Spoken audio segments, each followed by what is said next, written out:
மாடியில், அந்த வீட்டினுடைய மாடியில் நின்று கீழே ஒரு சின்ன இந்த பள்ளிபீட அளவுக்கு ஒரு சின்ன இடம், ஒரு சென்ட் இடம். அந்த இடத்துக்கு நேராக கரத்தை நீட்டி ஜெபம் பண்ணி அப்படியே அழுதுட்டே ஜெபம் பண்றேன். ஆண்டவரே, இந்த இடத்துல ஒரு சர்ச்சு இருக்கிறதை நான் பார்க்கிறேன், அதுல நான் பிரசங்கம் பண்றதை பார்க்கிறேன், அது இப்படி கட்டப்பட்டிருக்கு, அதுல ஸ்பீக்கர் வச்சிருக்கிற மாதிரி பார்க்கிறேன் அப்படின்னு ஒன்னொன்னா சொல்லி சொல்லி சொல்லி சொல்லி அழுது ஜெபம் பண்ணிட்டே இருக்கிறேன். அப்போ நான் நம்பி சொல்றேன், இது வரும் அப்படின்னு கீழே வரும்போது எனக்கு ஒரு கேலண்டர் ஒன்று இருந்துச்சு, பழைய கேலண்டர். அப்போ எனக்கு எப்பவுமே என்ன பழக்கம் அப்படின்னு சொன்னா, இந்த வீடுகளுக்கு போகும்போது அவங்க பழைய கேலண்டரை நான் வாங்கிடுவேன். அந்த பழைய கேலண்டரை வாங்கி அதில் இருக்கிற வாக்குத்தத்த வசனத்தை கத்திரிக்கோலால கட் பண்ணி பின்னாடி கம் வச்சு வீட்டில் நிறைய இடத்துல வசனம் ஒட்டி வைப்பேன். இது என்னுடைய பழக்கம். ஊழியத்தினுடைய ஆரம்பத்தில் டைம் நிறைய இருக்கும்போது இதை ஒரு வேலையாகவே வச்சிருந்தேன். என் ரூம்ல பார்த்தீங்கன்னா நிறைய வசனம் ஒட்டிகிட்டே இருக்கு. அப்போ ஒரு நாள் அந்த கேலண்டரை ஜெபம் பண்ணி முடிச்சுட்டு கட் பண்ணலாம் அப்படின்னு எடுக்கிறேன்.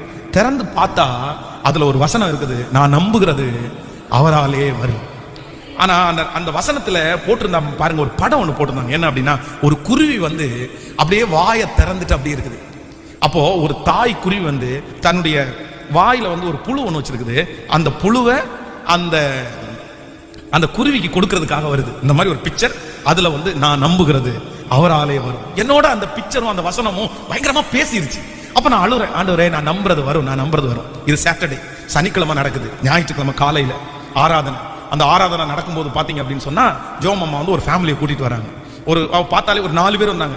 ஒரு ஹஸ்பண்ட், ஒய்ஃப், அவர் 2 பிள்ளைங்க வந்தாங்க. உட்கார்ந்து ஜோம் பண்ணி ஆராதனை முடிச்ச உடனே அவர் சொல்றாரு, இன்னைக்குள்ள பிரசங்கமே எனக்காக தான். நீங்க இந்த இடத்துல சர்ச்சை நடத்தக்கூடாது, சர்ச்சு ஒரு இடத்துல கட்டி தான் நடத்தணும். அதுக்கு என் ஸ்பான்சரா 25,000 ரூபாய் தரேன். 2005 2005வது வருஷத்துல. அப்ப நான் நம்பினேன், நான் நம்புகிறது அவ்வளவுதான். அடுத்த ஒரே வாரம் தான் வேலை ஆரம்பிச்சு அந்த திருச்சபையிலேயே ஆராதிக்கும்படியாய் கர்த்தர் உதவி செய்தார். அப்ப இன்றைக்கு இந்த சத்தத்தை கேட்கிற ஆண்டவருடைய பிள்ளைகளை, உங்களுக்கு கர்த்தர் செய்யாம இருப்பாரா?